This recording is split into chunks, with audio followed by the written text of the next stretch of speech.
Now let's add in technology. We know that engagement with social media and our cell phones releases a chemical called dopamine. That's why when you get a text, it feels good, right? So we've all had it where you're feeling a little bit down or feeling a bit lonely, and so you send out 10 texts to 10 friends, hi, hi, hi, hi, hi, because it feels good when you get a response, right? It's why we count the likes, it's why we go back 10 times, and my Instagram is growing slower. Did I do something wrong? Do they not like me anymore, right? The trauma for young kids to be unfriended, right? Because we know when you get it, you get a hit of dopamine, which feels good. It's why we like it, it's why we keep going back to it. Dopamine is the exact same chemical that makes us feel good when we smoke, when we drink, and when we gamble. In other words, it's highly, highly addictive, right?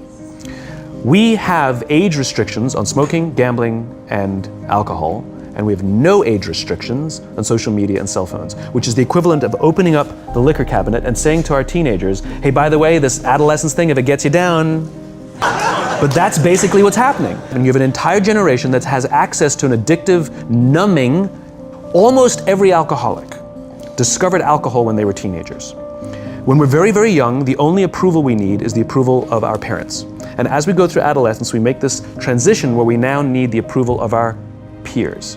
Very frustrating for our parents, very important for us. It allows us to acculturate outside of our immediate families into the broader tribe, right? It's a highly, highly stressful and anxious period of our lives, and we're supposed to learn to rely on our friends. Some people, quite by accident, discover alcohol and numbing effects of dopamine to help them cope with the stresses and anxieties of adolescence. Unfortunately, that becomes hardwired in their brains, and for the rest of their lives, when they suffer significant stress, they will not turn to a person, they will turn to the bottle. Social stress, financial stress, career stress, that's pretty much the primary reasons why an alcoholic drinks, right? What's happening is because we're allowing unfettered access to these dopamine-producing devices and media, basically it's becoming hardwired, and what we're seeing is as they grow older, too many kids don't know how to form deep, meaningful relationships. Their words, not mine. They will admit that many of their friendships are superficial. They will admit that their friends, that they don't count on their friends, they don't rely on their friends, they have fun with their friends, but they also know that their friends will cancel on them if something better comes along.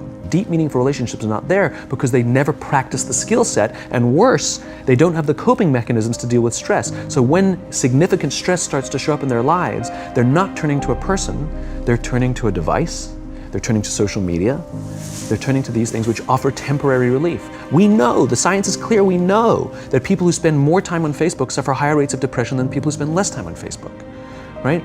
These things balanced. Alcohol is not bad, too much alcohol is bad. Gambling is fun, too much gambling is dangerous, right? There's nothing wrong with social media and cell phones. It's the imbalance, right? If you're sitting at dinner with your friends and you're texting somebody who's not there, that's a problem. That's an addiction.